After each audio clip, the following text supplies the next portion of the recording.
The CBS Radio Mystery Theater presents...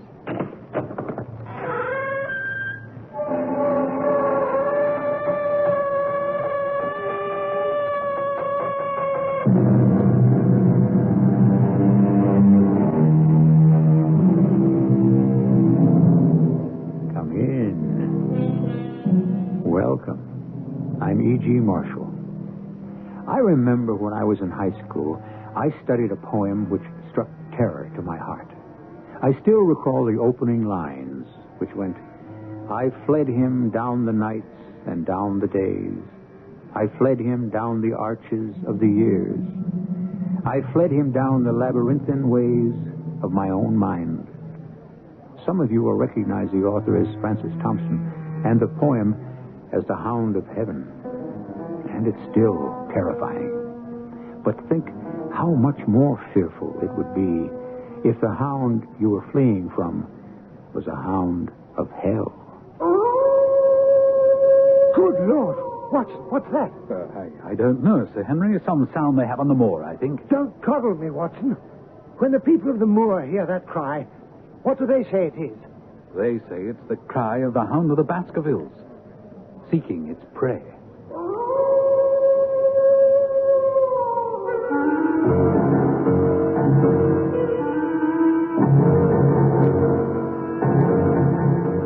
Our mystery drama, The Hound of the Baskervilles, was especially adapted from the Sherlock Holmes classic for the Mystery Theater by Murray Burnett and stars Kevin McCarthy. It is sponsored in part by General Electric Citizen Band Radios and Buick Motor Division. I'll be back shortly with Act One.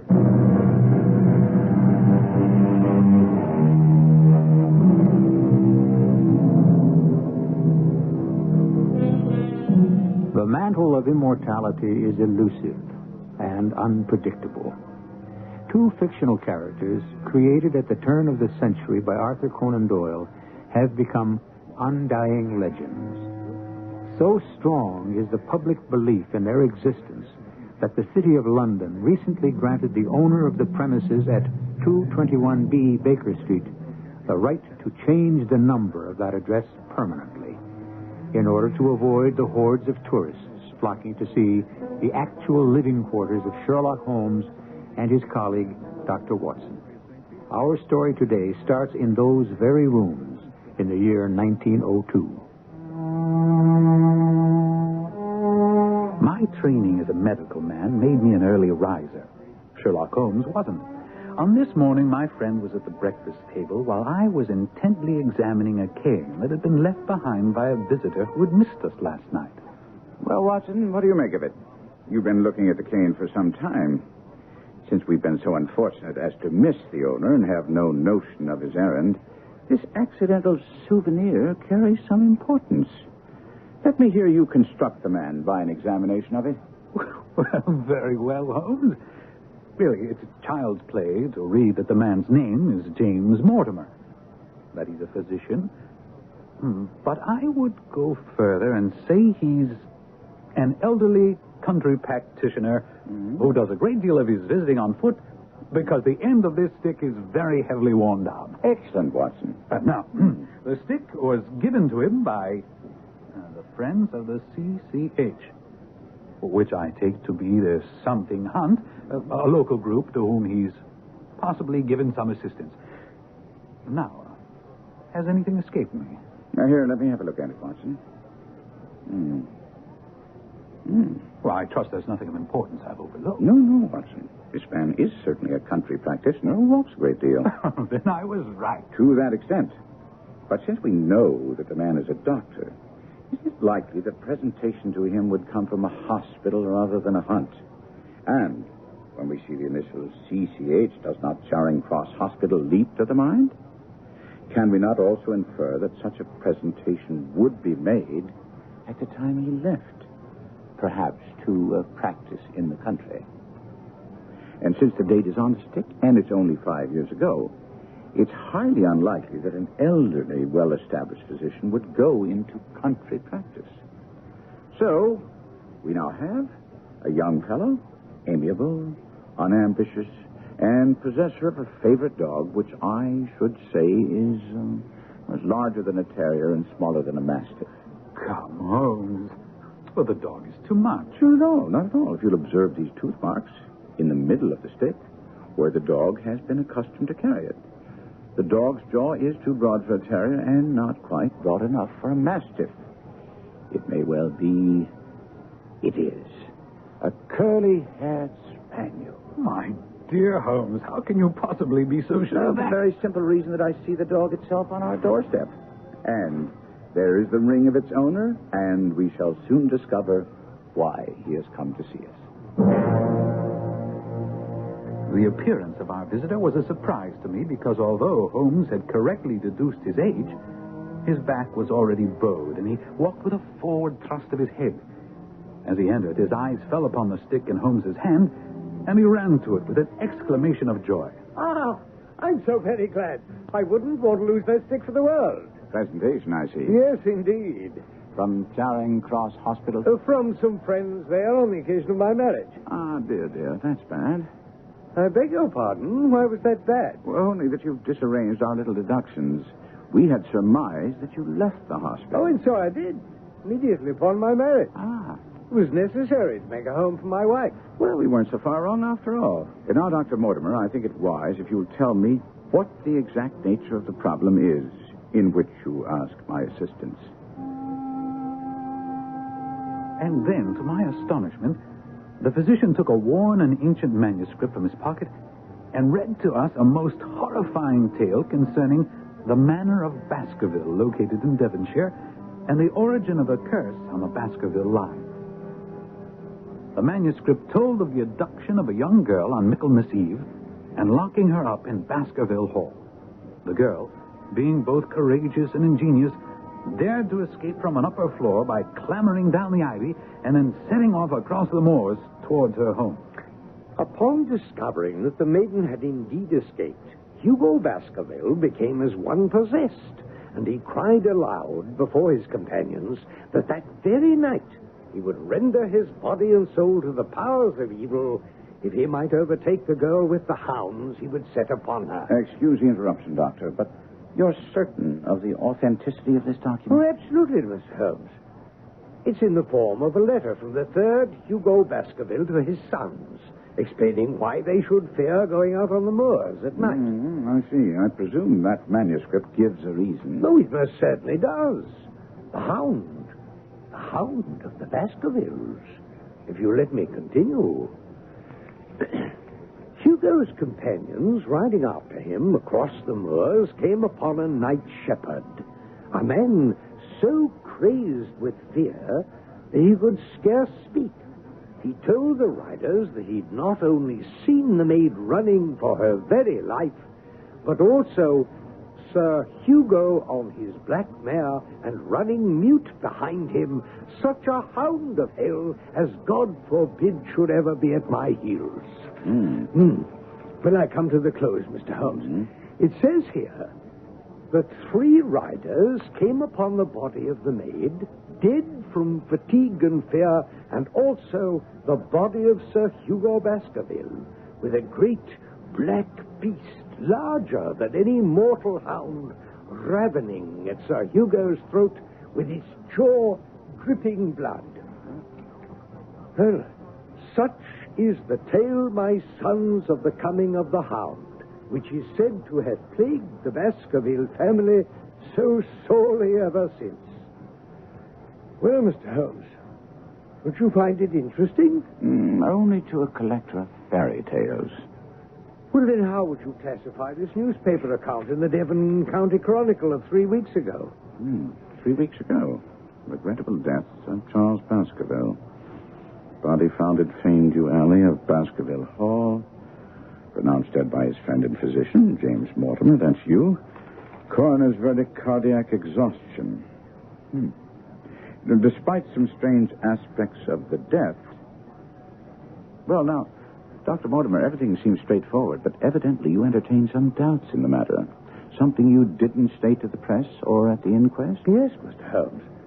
When I first saw the body, Sir Charles lay upon his face, his arms out, fingers dug deep into the ground, and his features convulsed into such a grimace of terror that I, his best friend and physician, hardly recognized him. Dear me. No physical injuries? None. But although Harrison, the caretaker who found the body, said he saw no traces at all upon the ground, I did, Mr. Holmes. I did. Footprints? Footprints? A man's or a woman's? Neither. They were the tracks of a gigantic hound. And your reason for withholding this information at the inquest? Because the people of the countryside do not share your opinion about the curse hanging over the Baskerville family. Sir Charles himself believed in it, and I certainly had no wish to add fuel to the flames. Besides... Yes? Well, there's a realm in which the most acute and most experienced of detectives is helpless. You mean the supernatural? Well, I confine my investigations to this world, and I cannot understand why you are now consulting me. But I came to ask your advice about what I should do with the heir, the new Sir Henry Baskerville, who arrives in Waterloo Station in exactly 1 hour. Meet him, take him to a good hotel, and both of you come back here tomorrow at noon. Mr. Holmes, Dr. Watson, This is Sir Henry Baskerville. How do you do? I'm all at sea. I have been ever since I got the news of my uncle's death and my inheritance. I had no idea Uncle Charles was so well fixed. Dr. Mortimer, as the executor of the estate, can you tell us, are there any other claimants? No, sir. And then this morning, I find this note at my hotel, and one of my brand new boots is missing. May I see the note? Of course. Dime novel stuff, if you ask me. As you value your life or reason, keep away from the moor. We must all agree there's nothing supernatural about this. Now, the missing boot? A brand new pair. I bought them just yesterday. Left them outside my hotel door to be polished, and one of them's gone this morning. I can only tell you that there is no devil in hell and no man upon earth who can prevent me from going to the home of my own people. And so it was arranged that on Saturday I was to accompany Sir Henry and take up residence with him at Baskerville Hall, because Holmes was insistent that someone be with Sir Henry at all times. When Holmes and I called to pick up Sir Henry at his hotel Saturday, we found the young baronet in a rage. I won't be played for a sucker in this hotel. You still haven't located your boot, Sir Henry? But this is a different one. What? I got the other one back, and now I'm missing an old black one. I'm beginning to think this hotel is nothing but a den of thieves. I think it's very odd and damnably dangerous. Mr. Holmes, if you know something, you should inform us so that we may... Dr. Mortimer, I know only that you were concerned about the safety of Sir Henry, and quite rightly so. I also know that someone knew that you were in this hotel and saw fit to warn you to keep away from Baskerville Hall and the moor. And we all know that there were extremely suspicious circumstances surrounding the death of Sir Charles Baskerville. I therefore suggest that anything out of the ordinary, such as the curious incidents with the boots, must be taken very seriously. Well, surely you must be joking about the boots, Holmes. I fail to My see... dear Watson, did you bring your revolver as I asked? Well, of course. Good. Carry it at all times. Well, I confess, your instructions are making me nervous. They should have precisely the opposite effect. Now, Dr. Mortimer, as executor of Sir Charles' will, you know the exact amount of the estate. Is it considerable? Well, I should say that a sum in excess of £740,000 is indeed considerable. Dear me. Dear me. That is a stake for which a man might well play a desperate game. In the event something happens to Sir Henry, who stands to inherit? A distant cousin named James Desmond. And if you have any suspicions in that direction, let me inform you, he's a clergyman in his 70s. Thank you. Now, Watson, I want complete and daily reports from you. When the crisis arises, as it surely will, I will direct you how to act. Now, gentlemen, goodbye and Godspeed.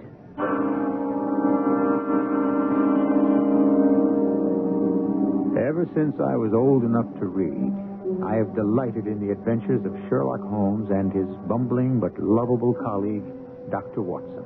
The game is afoot, and we'll be back shortly with Act Two.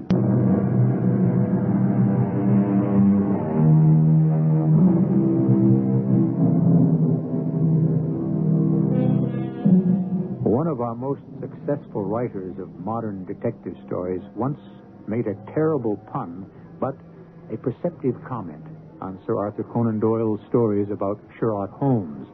It went this way: "Be they ever so humble, there's no police like Holmes." I agree wholeheartedly. And now we have the pleasure of rejoining Dr. Watson, Sir Henry Baskerville, and Dr. James Mortimer in the wagonette, carrying them and their luggage across the moors on the way to Baskerville Hall. Hello, look at that, Sir Henry and Watson. I believe it's a mounted soldier with a rifle. Pull up, driver. Pull up. Not to worry, sir. He's on the watch for a convict escaped from Princeton. The farmers here don't like him. He's a man that will stop at nothing. It's Selden, the Notting Hill murderer. I gave an involuntary shudder. It was a case Holmes had taken an interest in because of the ferocity of the man, Selden, who escaped the death penalty only because his atrocious conduct had led to doubts about his sanity. As I shivered, the wagon swept onto a long driveway where stood a huge building with mullioned windows. Standing in front of the large, heavy door was an angular woman with deep-set eyes which blazed with fanatic fire. Welcome to Baskerville Hall, Sir Henry. I'm Mrs. Harrison, the caretaker's wife. My husband will be here shortly. He joins with me in wishing you a long, happy life and in begging you to avoid the moor, particularly in those hours of darkness when the powers of evil are exalted. The very next morning, I set out to explore the moor by daylight. As I walked along a gray and lonely road, wishing that Holmes were here to help me, my thoughts were interrupted by a man calling my name. Dr. Watson. Dr. Watson. Yes, sir. I'm Stapleton. I just live down the moor at Merripit House. Most of the folks around here call me an eccentric because of my hobby. I'm a naturalist. I can see that from your net and box.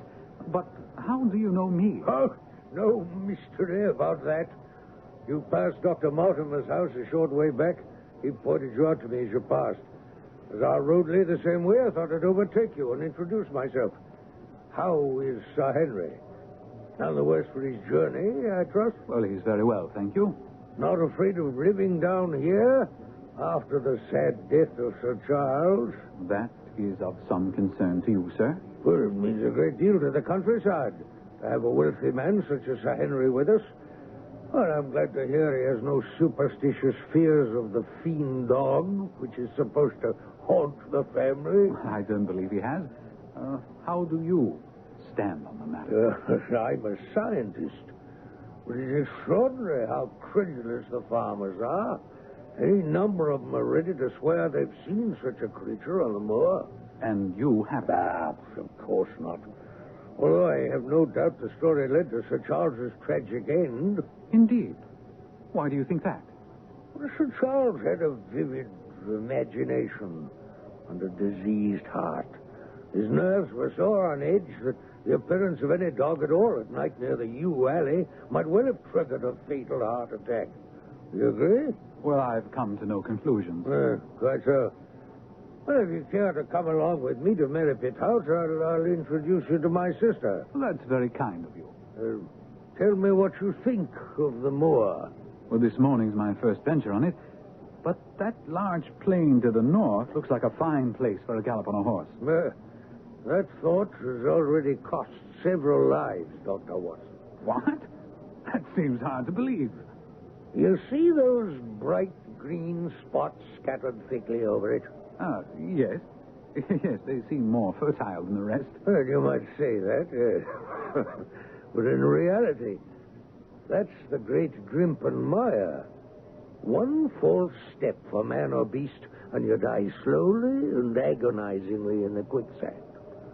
An awful place, Doctor. And yet, I find my way to the very heart of it safely. Why would you want to go to such a place? That's where the rarest plants and butterflies are. And I have the wit to reach them. Good Lord, what was that? The natives say it's the Hound of the Baskervilles calling for its prey. Well, you don't believe that, do you? Perhaps it's the mud settling in the bog. Excuse me, but unless I'm mistaken, there's a purple hair streak. Ah, very rare. I'll join you at Merripit House. You can't miss it. Stapleton was off with amazing speed and agility. To my dismay, the creature fluttered straight for the great mire. But Stapleton never paused for a moment.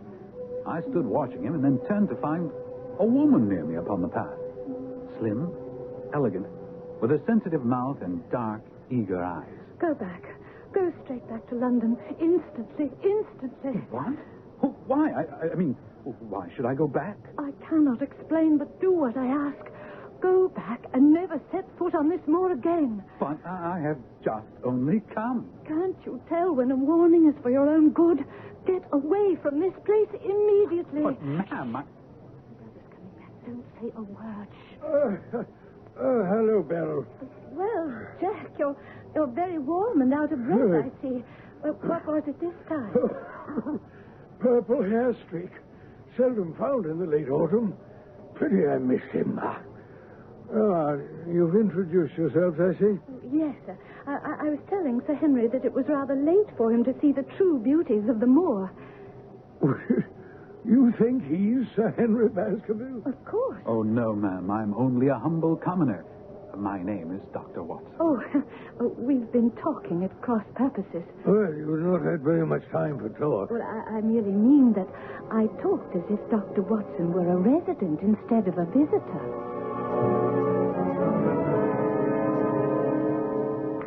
I chose this out-of-the-way spot to settle down in, Doctor, because it offers an unlimited field of work in the areas of botany and zoology. Dr. Mortimer is a learned man, and Sir Charles was also an admirable companion. We knew him well, missed him. Of course, we miss our boys, too, don't we, Beryl? Most certainly. Your boys? Yes, I had a school in the North Country. However, serious epidemic broke out and 3 of the boys died. School never recovered from the blow. Well, I feel I should be getting back to the hall. Well, as you wish. Do you think we'd be intruding if Beryl and I were to call this afternoon and make the acquaintance of Sir Henry? I'm sure Sir Henry would be delighted. I set off rapidly upon the same path by which we'd come. But there must have been some shortcut, because before I'd reached the road, I was astounded to see Miss Stapleton sitting upon a rock by the side of the track. Oh, I've run all the way in order to cut you off, Dr. Watson, and to tell you to forget what I said. I must not stop, or my brother will miss me. Now, hold on a moment, please. Sir Henry's welfare is a close concern of mine. Why were you so eager he should leave here? Well, my brother and I were very much shocked by the death of Sir Charles.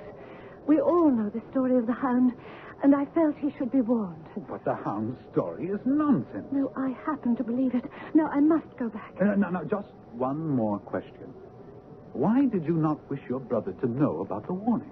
My brother's most anxious to have the hall inhabited.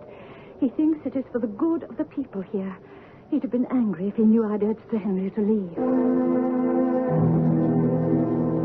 My dear Holmes, I am writing to report that I have solved one riddle, only unfortunately to come up with another. You may recall my mentioning to you that I believed I heard a woman sobbing during the first night I spent at Baskerville Hall. I mentioned this to Sir Henry, and we agreed that if I heard anything this night, I should wake him and we would investigate together. Along about 2 o'clock in the morning, I heard stealthy footsteps going past my door. I was out of bed in a flash and waited until they'd passed. I went to Sir Henry's room and tapped softly our prearranged signal.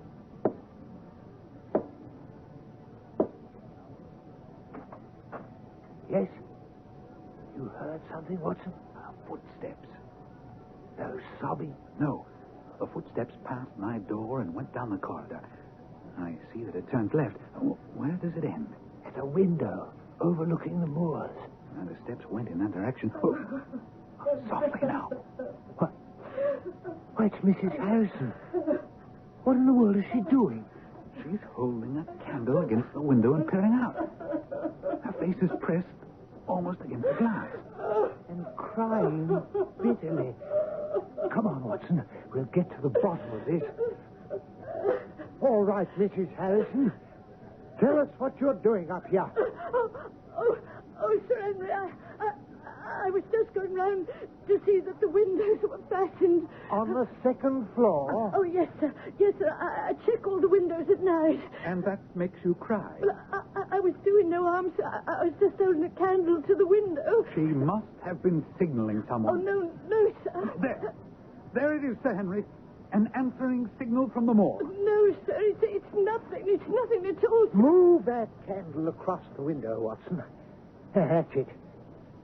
There. Mrs. Harrison. You see, the other light moves also. Now, speak up. What is the meaning of all this? Oh, please believe me, Sir Henry. It has nothing to do with you. It's a personal matter. So you say. I know your family has been employed by mine for more than 50 years, but I'm not in Baskerville Hall a week before I find you deep in some dark plot against me. Oh, no, sir, not against you, not you. You see, sir, my unhappy brother is starving on the moor. I cannot let him perish on my very doorstep. This light is a signal that food is ready for him, and his light is to show me and my husband the spot to which to bring it. Good Lord. Then your brother is... Yes, the escaped convict, Selden, the evil Notting Hill murderer. He is my brother. We took the weeping unfortunate woman to her husband and left her. Sir Henry insisted on accompanying me on the moor to assist me in capturing this dangerous criminal. I had my revolver and Sir Henry a hunting crop. The moor was pitch black, but we easily picked out the pinpoint of light where the fellow was waiting. Mind the footing, Sir Henry. Yes. A pity we can't show a light. I think we should bear more to the right. There's his light. Watson. What's that? I don't know. A sound they have on the moor. I heard it once before. Don't trouble me, Watson.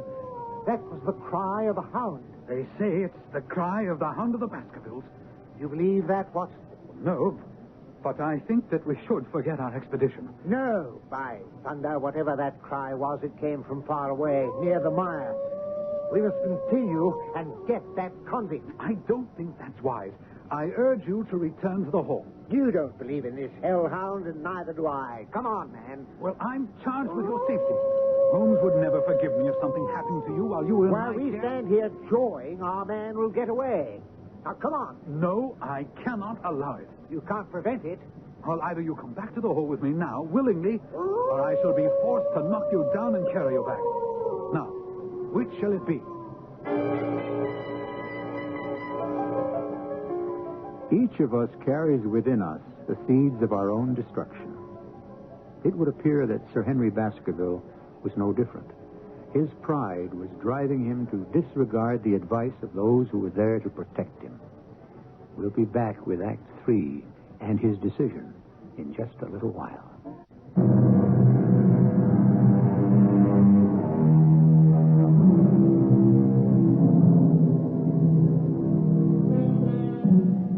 People have varying thresholds of fear. For example, I have no particular fear of heights, but a friend of mine hugs the wall if he finds himself on a terrace more than 3 floors up. As for me, I shudder at the thought of being hunted down by a pack of dogs, whereas an experienced woodsman might not find that so terrifying. However, I think even an experienced hunter might, well, find the baying of a fiend dog, a hound from hell, a soul-shattering experience. There it is again, Sir Henry. I don't know what it is, but you're walking back to the safety of the hall with me, or I shall knock you down and carry you. And allow this murderous convict to escape. And that, my dear Holmes, you must acknowledge, solves one mystery. The other, I frankly don't understand. It seems Sir Henry is much taken with Beryl Stapleton, who is indeed handsome. She talks of nothing but his leaving Baskerville Hall, and he suspects her brother, Stapleton, of being subject to fits of insanity. I repeat to you what he told me of yesterday's conversation. Please, Sir Henry, why won't you listen to one who means you well and leave this place? I will, if you come with me. We can be married anywhere you say, Oh, and... heaven save us both. I have no defense against your stupidity. This kind of behavior must come to a stop, sir. How dare you offer attentions to a lady which are obviously distasteful to her? Now, hold on a second, Stapleton. I'm not ashamed of how I feel about your sister. I was hoping she might honor me by becoming my wife. And if you can find anything dishonorable in that, then you can go to the devil. Well, my sentiments exactly, sir. Come, Beryl.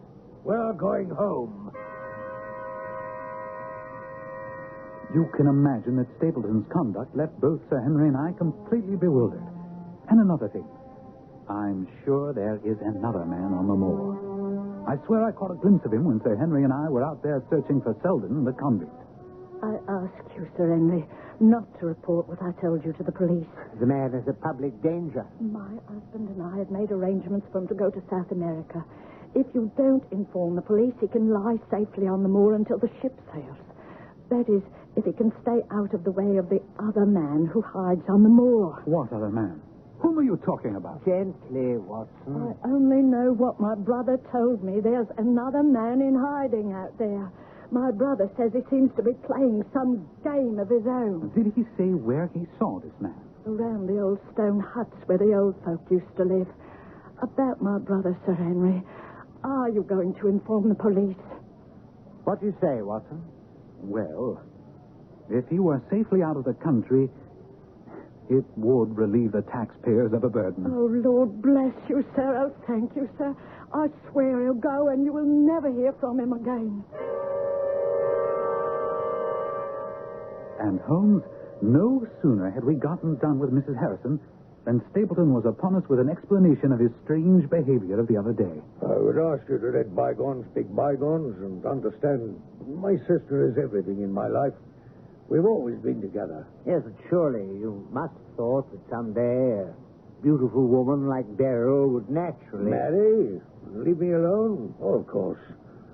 But when I was faced with the reality, it came as such a shock that I really wasn't responsible for what I said or did. I understand completely. That relieves me greatly because, in that case, I'm going to ask a favor of you. Yes? Give me some time to become accustomed to the situation. Well, how do you mean? I will withdraw all opposition if you give me 3 months before claiming her love. After that time, I shall have prepared myself for losing her. And if she's willing, she can become your wife. I myself was determined to discover the identity of the other man hiding on the moor. And early that evening, I went to examine the abandoned stone huts where Mrs. Harrison said her brother believed the man to be lurking. I approached one of the huts, closed my hand over the butt of my revolver, and entered quickly. The place was empty, but there were distinct evidences that it was being used. As I looked around the remains of a meal, I heard a stone click. Then a figure loomed in the doorway. It's a lovely evening, my dear Watson. I really think you'll be more comfortable outside than in. Holmes! I was never happier to see anyone in my life. Oh, more astonished, eh? Please, be careful with that revolver. Oh, I thought you were busy working in London. That was what I wished you to think. By keeping you in the dark, I've been able to pursue my inquiries freely. And I've uncovered some information which will lead us to the villain. And all my reports have been wasted. Not at all, not at all. I have them with me, and they helped me immeasurably. For instance, they've led me to the vital bit of information. The vital bit of information, my friend. The lady passing as Jack Stapleton's sister is really his wife. Good heavens, Holmes. Are you sure? Thanks to you, Watson. In all the pack of lies that Stapleton told you, He dropped one grain of truth. He was once a schoolmaster in the north of England. A check of scholastic agencies turned up the evidence I just passed on to you. But why? Why this deception? Because he foresaw that she would be much more useful to him in her character as a free woman. But what does it all mean, Holmes? What is Stapleton after? It's murder, Watson. Refined, cold-blooded, deliberate murder. But my nets are closing in on him, even as his are closing on Sir Henry. Another day or two at the joust, and we'll have him. Good Lord, Holmes! The hound! Which way did it come from? There, near the Black Door. Come, Watson. You must not be too late. Not now. Faster, Watson. Faster.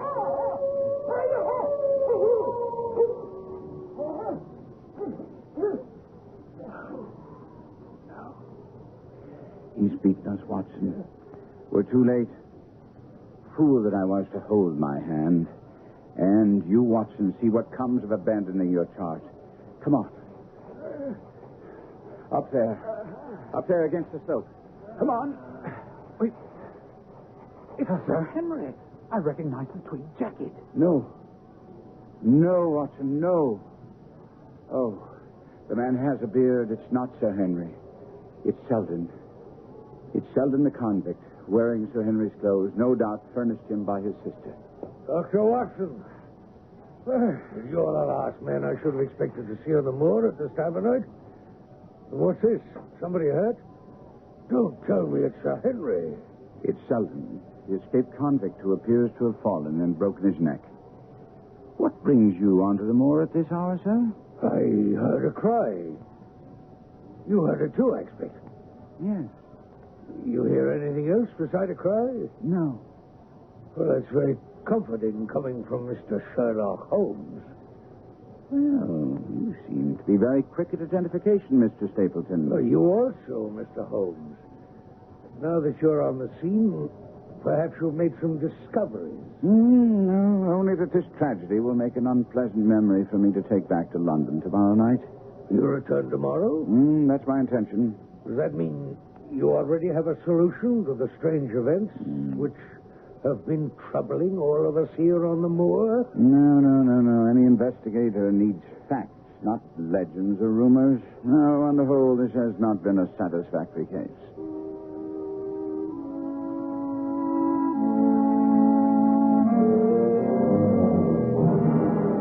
I couldn't believe that Holmes meant to leave the scene, and when I questioned him, he quickly set my mind at rest. He was laying a trap for that cunning Stapleton, and he needed also to have Sir Henry believe he wouldn't be on the scene. The following morning at breakfast... Good morning, gentlemen. I see you've already helped yourselves from the sideboard. I'm afraid I've made some rather heavy inroads on the bacon. It's exactly the way I like it. Tell me, tonight you dine with our friends, the Stapletons. Yes. I hope you and Watson will join me. I'm sure you'll be welcome. I'm sorry, but Watson and I must go to London. London? Mm-hmm. Oh, I hope you and Watson are going to see me through this business. My dear fellow, what I'm going to say next will try your trust in me even more sorely. But I beg of you to do as I ask. What's that? After you dine, walk back to the hall across the moor. What? Isn't that the very thing you told me never to do? I'm asking you to believe me when I say you'll be perfectly safe. But it's essential that you do it. Of course, Holmes and I would be hiding along his path to Baskerville Hall, but we did not tell him that. Careful, Watson. Oh, look over to Grimpen Mire. Isn't that fog hanging over there? It is indeed, Holmes. Damnation. And it's moving toward us. Our success and even Sir Henry's life hang on his coming out before the fog is over the path. Oh, thank heaven. He's coming now, whistling in the dark.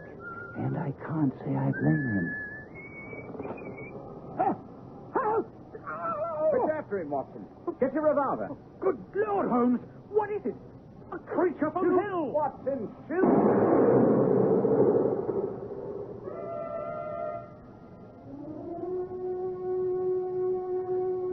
creature that lay lifeless on the path as Holmes and I stood over it was part bloodhound, part mastiff, and large as a small lioness.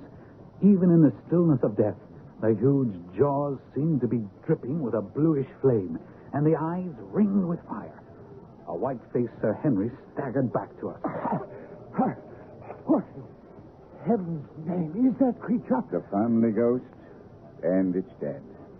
Whatever it is. Yes, but the fire. Phosphorus. Look. Now my fingers seem on fire. Holmes, it's a cunning preparation because it has no odor. Thus it didn't interfere with the brute's power of scent. And now we must bring the man behind the brute to book. He's undoubtedly been warned by the shots that the game is up. And he's headed back to Merripit House and his wife. Wife? You mean his sister? And surely it isn't Stapleton, but... Sir Henry, I meant what I said. Beryl Stapleton is his wife. And his name isn't Stapleton. Since he's your younger cousin. The black sheep who didn't die in Central America, as we've been told. What? I can't believe it. It can't be. The door's open. I'll wait till the bird has flown, but let's go in and see. There you are, Holmes. The villain's tied and gagged her. One moment, Beryl. Easy does it. There. Oh, Henry, I tried to warn you. You see what he did to me? There'll be time for explanations later, madame. But where is he? Where is he? Burning in hell, I hope. Dying slowly in the quicksand of the mire. He knows a path. He told me so. The path, yes.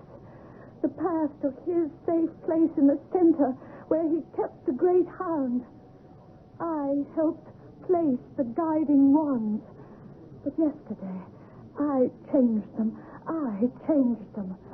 And in tonight's fog, he'll not notice.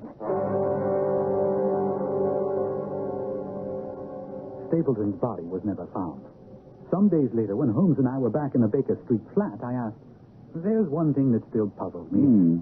That business about the boots. What did Stapleton want with two different boots? Oh, the first boot he stole was brand new, and therefore useless to him because he needed a boot with Sir Henry's scent for the Hound. Amazing, Holmes. Elementary, my dear Watson.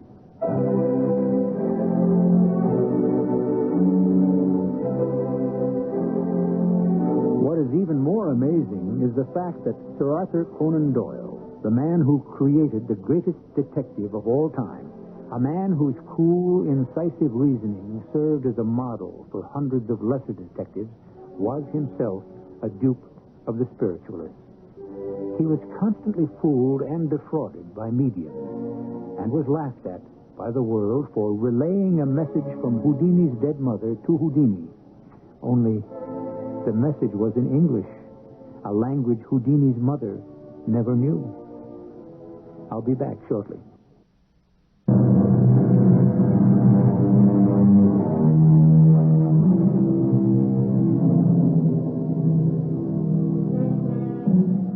The record shows that Doyle, tired of writing Sherlock Holmes stories, and attempted to kill off his popular detective by having him thrown over the Reichenbach Falls.